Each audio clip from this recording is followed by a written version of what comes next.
Welcome to Horseshoe Politics. Today is September 30th, 2020, which means that we're reaching the end of September, and we're also reaching the 1 month anniversary of me beginning this daily upload schedule to my YouTube channel, which I think is pretty nice. I was originally going to make today's video about yesterday's presidential debate, but if you watched yesterday's presidential debate, you're going to know why I'm not making today's video about that. It was just too messy, it was too hard to understand because both candidates kept talking over each other.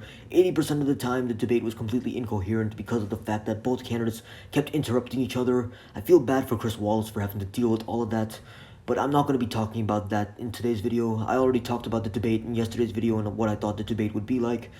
I'll say this though. Yesterday I said that the audience would win this debate. I was wrong. I think the audience got ripped off for this debate because they weren't able to get much out of it because of the fact that both candidates kept interrupting each other. There wasn't much actual substance or actual policy that the viewers were able to take away from this. People don't have a much better idea of either candidate because of the fact that they kept interrupting each other.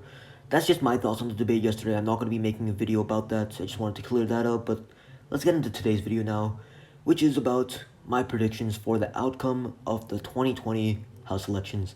This is similar to my videos that I made 2 days ago and last week, where I talked about my predictions for the presidential and senate elections. This is going to be a bit different from those videos though, because unlike those videos where I could go on a state-by-state basis and talk about which candidate I thought would win each state, I can't do that for this video because there's over 400 congressional districts, 435 to be exact. There's just way too many districts that are up for election for me to go on a case-by-case basis and talk about which candidate will win each district.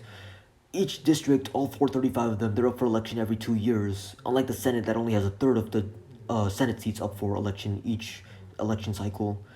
Because I'm not able to go on a case-by-case basis for each congressional district in this video, I will instead be looking at the general historical trends of House elections that take place in presidential election years, and then I will also be talking about how the country is doing as a whole currently, how each political party is doing in the polls, and then I will take a look at some prediction models that are on different websites. Unfortunately, 538.com does not have a prediction model for the House elections. They only have one for the Senate election and for the presidential election. So instead, I'll be using some other websites that I will show throughout this video. Okay, let's actually begin with the video now. Before I look at the different websites and their prediction models for this House election, I first want to talk about the current makeup of the United States House of Representatives. Now, currently, the Democrats have around 230 seats in the House, the Republicans have around 200 seats in the House. This website says 232 for Democrats and 198 for Republicans, but because of vacancies keep popping up in the House of Representatives, whether it's because of the death of a candidate or because of the resignation of a candidate, you're going to see these two numbers fluctuate a bit between websites, depending on how up-to-date the website is. But currently, Democrats have around 230 and Republicans have around 198.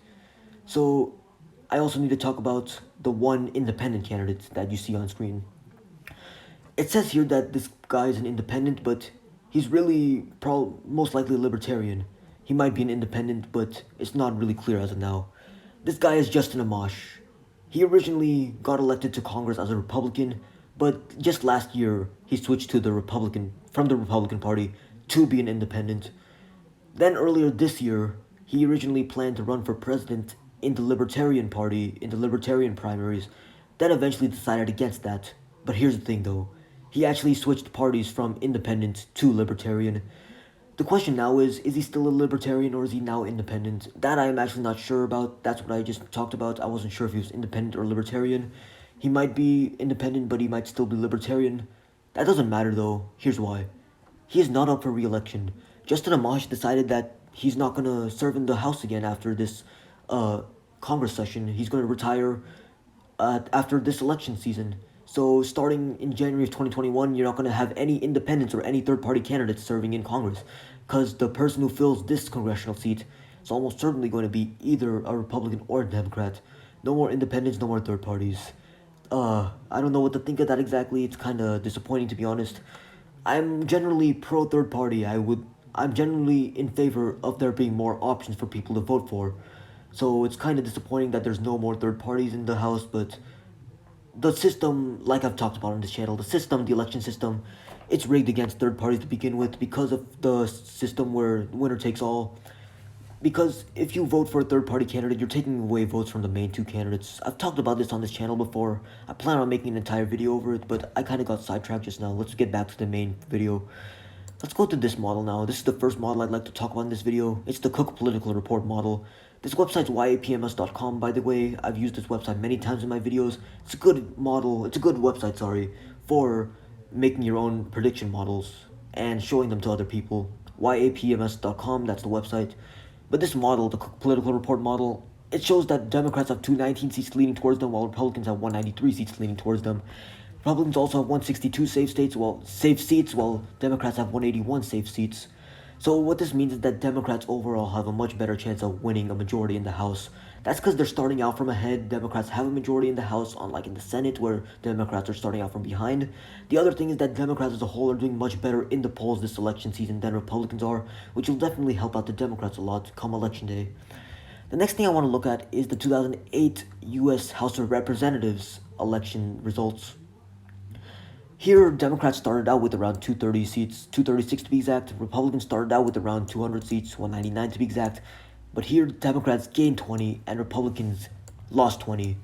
The reason why this situation is similar is because this election was a blue wave election, kind of like how this election is likely going to be. Here's the thing though, Democrats are not going to win 20 seats.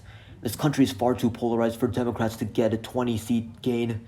Most people are just going to vote for the same candidate they voted for in 2018 or same political party, so there's not going to be much change in the House of Representatives, as we're about to see in the next election prediction models.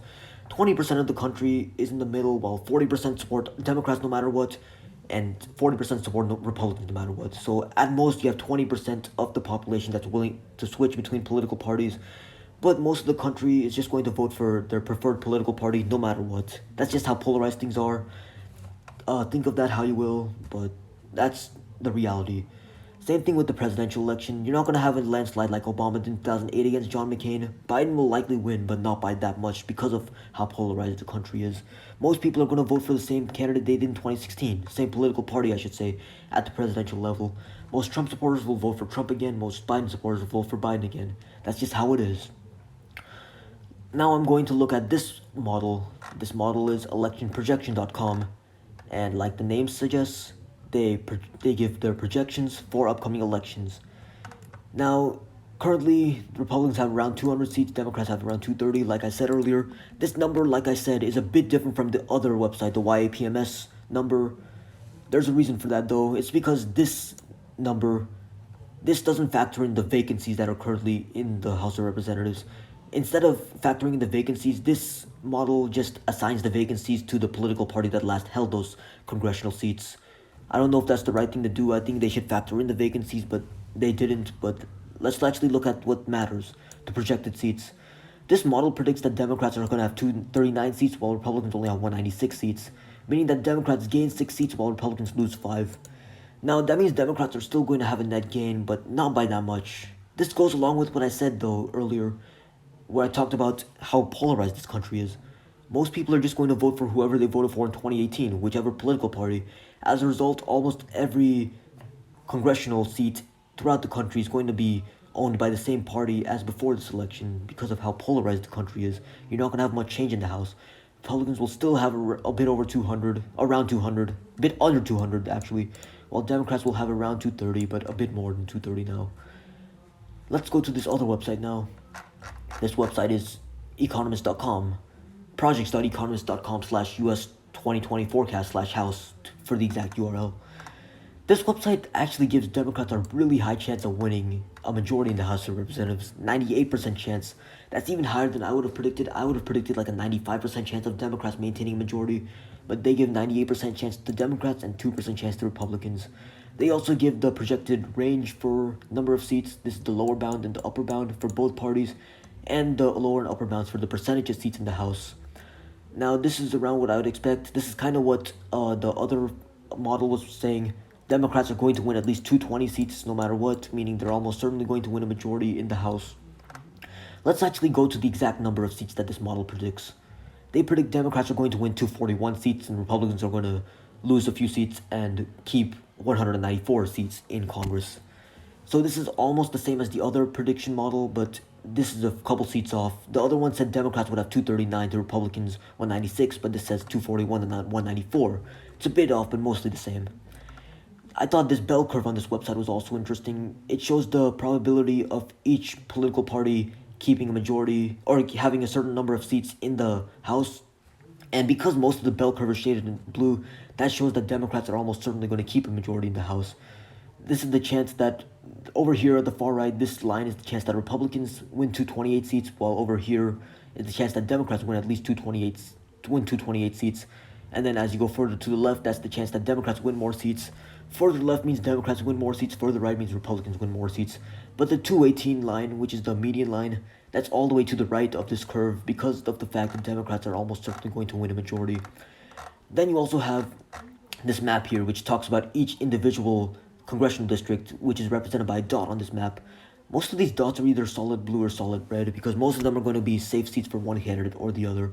Few of them are swing seats, but most of them are not. You also have the national polls for both political parties in the House of Representatives. You can see here, Democrats are leading Republicans in the House of Representatives national vote by several points. Democrats have 53%, the Republicans around 47%. So kind of like the presidential election and the House election, the Democrats are winning by 6 points over the Republicans. So like I said, Democrats are doing much better than Republicans as a whole this election season. Let's actually get back to what the video is about. My prediction for the results of this election, more specifically, how many seats each candidate will win in the House of Representatives. Not each candidate, each political party will win in the House of Representatives this election cycle. Here's my final prediction. Democrats 237, Republicans 198. Now, the other models said Democrats would have around 240 seats, but I'm actually going slightly under that. The reason for that is because Democrats already have quite a few seats, and because of how polarized the country is, I don't think Democrats are going to win that many more. You also have to factor in the fact that a few seats that were previously Democrat are now going to go to Republicans, just because some individual districts trended more towards the right in the past 2 years. But that's my prediction. Democrats 237 to Republicans 198. These are not at all the districts I think that the Democrats are going to win. I'm just filling in the blank districts so that I can get this number to 237. There's one district I'm missing, and that's the independent district. So now we're at the number that I talked about. 237 for Democrats, 198 for Republicans. Once again, 237 for Democrats, 198 for Republicans. That's my prediction. No independent seats because Justin Amash is retiring, so prediction 237 for Democrats, 198 for Republicans. I will likely do another video over this topic in 2 weeks from now, kind of like what I'm doing for the Senate election and for my presidential election predictions. I'm going to do one every 2 weeks up until the election day. I'll probably do a 3-in-1 election prediction for the day before the election, where I talk about my predictions for the House, Senate, and presidential election the day before the actual election day, November 3rd. So that would be on November 2nd when I upload that. But I think that this election prediction, the one that I made, it'll be relatively close because I think that things are going to stay relatively consistent to what they currently are in the House. Most of the seats are going to stay with the same political party. A few will change, but most won't. I hope this prediction isn't that far off. I hope that 237 to 198 is around where the House lies after this election. I hope that my predictions are pretty accurate for all three of these elections, House, Senate, and presidential election. Anyway, I think that this is it for this video. I hope you enjoyed this video, and I hope that my prediction wasn't that far off. I also hope you tune into tomorrow's video. See you then.